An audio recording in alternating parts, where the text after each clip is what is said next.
Bonjour, aujourd'hui je tiens à vous présenter le dernier numéro de la revue qui est paru en avril, mai, juin. Et là on s'achemine vers la sortie d'un nouveau numéro qui sortira juste après les élections législatives convoquées après dissolution par le président de la République. Nous avions été amenés dans ce numéro de avril, mai, juin à nous exprimer sur les élections européennes pour montrer l'enjeu et surtout pour expliquer qu'est-ce que l'Europe apporte aujourd'hui ou n'apporte pas sur les questions environnementales, les questions de transport, développement durable, le climat. Et on voit bien que le taux de participation des Français et des Françaises n'a pas été à la hauteur des enjeux et surtout, il est sorti des élections européennes plus de confusion que de clarté. Notre association qui s'investit régulièrement depuis plus de 42 ans maintenant sur ces enjeux est restée perplexe quant aux résultats. Et puis là, nous sommes confrontés à quelque chose d'inédit.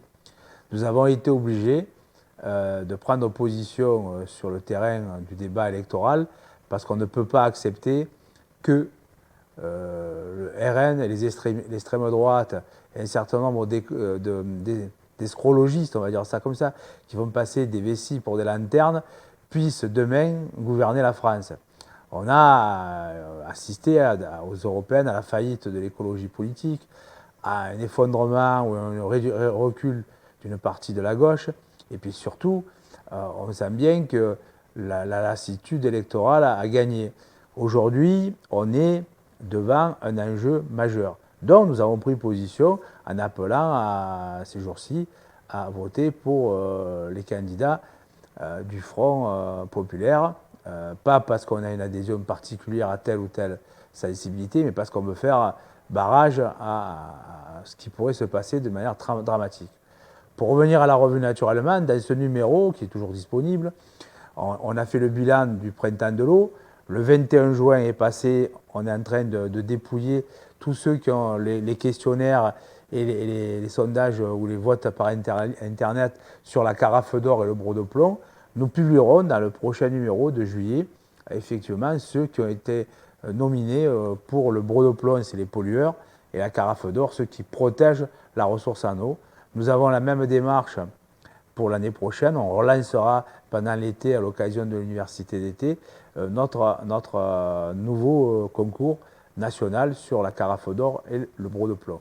Nous avons également dans ce numéro la présentation d'André Pron, l'animateur sortant du comité scientifique de notre association, universitaire, poète, qui vient de sortir un fascicule de poésie, un petit livre de poésie au nom de Gaza, qui a été vendu à plusieurs centaines d'exemplaires et qui aujourd'hui atteint de fatigue, on va dire.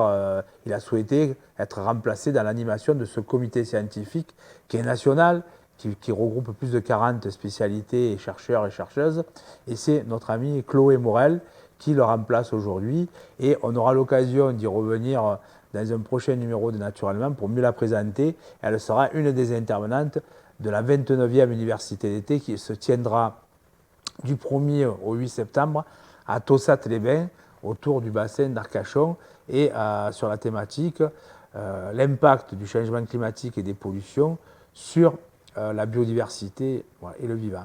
Donc on est aujourd'hui devant une situation où la revue est revenue sur un certain nombre de dossiers chauds, les transports, les enjeux en région parisienne liés à l'arrivée des Jeux Olympiques et les difficultés que vont rencontrer les Franciliens, mais aussi tout ce qui peut toucher à l'aménagement du territoire. Voilà. Donc ce numéro, il est disponible. Vous avez les mentions à la fin de la vidéo pour nous contacter, pour vous abonner et pour aller regarder notre web TV parce qu'on commence à accumuler sur notre chaîne YouTube de nombreuses vidéos et je crois qu'il est important, très important, d'utiliser l'ensemble des supports, le mail, la vidéo, l'écriture dans la revue, mais aussi des matériels de communication comme les livres.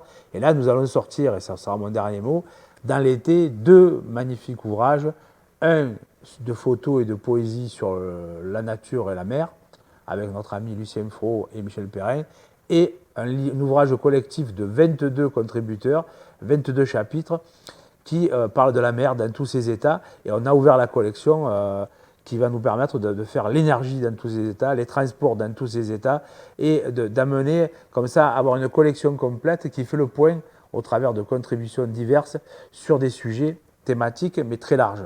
La mer, on aborde tous les aspects, et donc rendez-vous bientôt sur notre chaîne YouTube ou en présentiel dans nos initiatives dans toute la France, et aussi pour ceux qui le souhaitent, il y aura le programme de l'Université d'été, la 29e, dans le numéro qui sortira début juillet.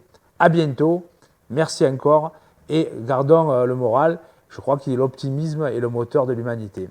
Merci.